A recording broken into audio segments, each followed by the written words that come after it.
Com s'ho fa, senyor Herrera, perquè en una campanya tan polaritzada on tothom parla del debat de dilluns i ja comença a parlar del debat del dilluns que ve, on a més hi ha xecs regals, rebaixes d'impostos, com ho fa per cridar l'atenció? O com pot fer un partit que no és ni el PSOE ni el PP per cridar l'atenció?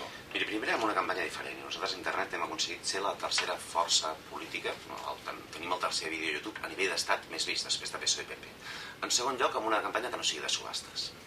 Una campanya de subhastes que tracta la gent com si fossin clients. Nosaltres diem no, la gent som ciutadans, pensem i reflexionem, i el que plantegem és solucions complexes davant de realitats complexes. No caure en aquest parany que han caigut tots de que rebaixaran els impostos i pujaran els serveis socials. Això és una canana, això és mentida. No passa a cap lloc d'Europa. No es poden tenir impostos llatinoamericans i serveis suecs o serveis escandinaus. És impossible. Això és el que fem. I el que intentem fer és una pedagogia diferent. I jo li dic que després de veure el debat de dilluns estic content. I estic content perquè, miri, va guanyar Zapatero. Està clar que va guanyar Zapatero. Però el que es va trobar a faltar són propostes d'esquerres. Hi va haver una competència ferotge per veure qui deia que expulsava més immigrants o qui baixava més impostos. I crec que precisament en aquesta polarització molta gent d'esquerres va veure que sí, que Rajoy no guanya, però que Zapatero no ens engresca. I quan Zapatero, el principal argument que té, la senyora Chacón, el principal argument que té, és el vot de la por, és que potser implícitament estan reconeixent que han deixat de ser el vot de la il·lusió. I avui la il·lusió de la gent d'esquerres està clar que no passa per un Zapatero que esperàvem més d'ell i que ha donat poc. Dir que a Catalunya no hi cabem tots és un discurs xenòfob? Miri, als anys 60 i 70, jo he crescut en dos barris, Nou Barris i la Verneda. Als anys 60 i 70, amb la nova immigració es deia català és qui viu i treballa a Catalunya. I ho deia el PSUC ho deia. I això què va fer? Va ser un factor d'integració. Com que no es demanaven contractes, sinó que es donaven després eren oportunitats d'aprendre la llengua, l'aprenentatge del català va ser un factor d'ascensor social. Els meus companys d'institut, la majoria, són castellanoparlants. I precisament perquè van accedir al català va haver ascensor social i la llengua va ser un factor d'integració. Allò va ser una experiència d'èxit. És curiós, no?, com anys després, davant d'una onada migratòria diferent i nova, hem passat del català és qui viu i treballa a Catalunya al no hi cabem tots. I quan estem dient no hi cabem tots, o estem demanant contractes per donar drets, el que estem fent és optar per un model de segregació, per un model en què la gent veu el català com una imposició i no com una oportunitat.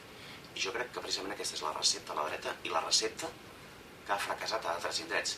Per això jo crec que hem de fer un altre cop aquella màxima, recuperar aquella màxima que és català qui viu i treballa a Catalunya, perquè avui Catalunya torna a tenir... Però és un discurs xenòfob, senyor Herrera, el que proposa Duran i Lleida? Jo crec, miri, el senyor Rajoy està fent discursos xenòfobs quan barreja constantment immigració amb delinqüència. No hi ha dret.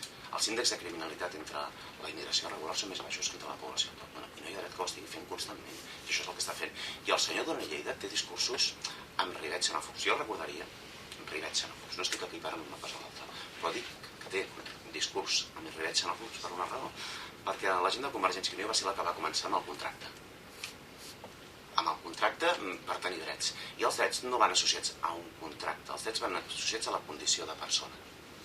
I nosaltres el que diem és que avui el que cal és que tothom compleixi la llei, que tingui les mateixes obligacions i que avancem perquè tingui els mateixos drets, perquè precisament tots siguem igual. A mi el que em preocupa és que tinc la sensació que amb un canvi de cicle econòmic, la dreta, el Partit Popular i també Convergència i Unió, el que vol fer és fer que els sectors més desafavorits de la societat siguin els que competeixen pels serveis socials i que la immigració sigui el boc expiatori, el que diuen en castellà el chivo expiatorio, precisament dels serveis socials més agradats. Em queda un minut per preguntar-li quina és la proposta dels altres partits que li agradaria que fos seva, senyor Herrera?